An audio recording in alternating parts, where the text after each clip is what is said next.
So apparently I've been doing life wrong. Like, every time something mildly annoying happens, my brain goes, okay, collapse immediately. But then I discovered this ancient group called the Stoics, who basically said, bro, calm down. So today we're learning Stoicism.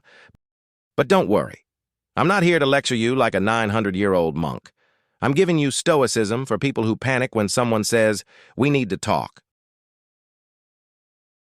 Stoicism is not about having no emotions. It's about not letting your emotions treat you like a chew toy. Your stress? Optional. Your reaction? Optional.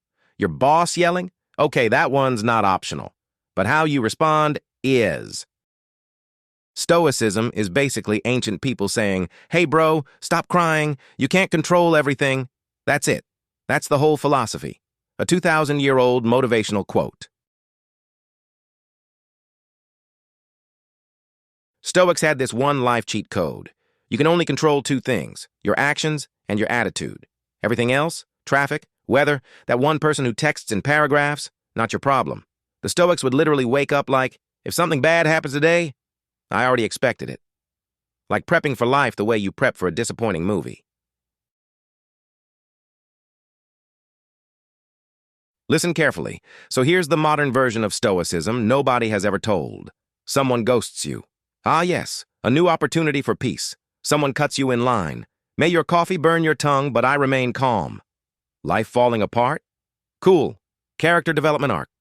Stoicism basically turns every drama into background noise. You become emotionally Teflon.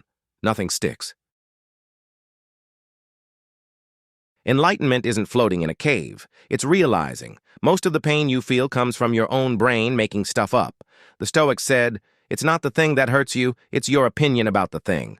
Most of your stress is fictional. So, yeah. If you're tired of being emotionally speed-run by your own brain, try a little Stoicism.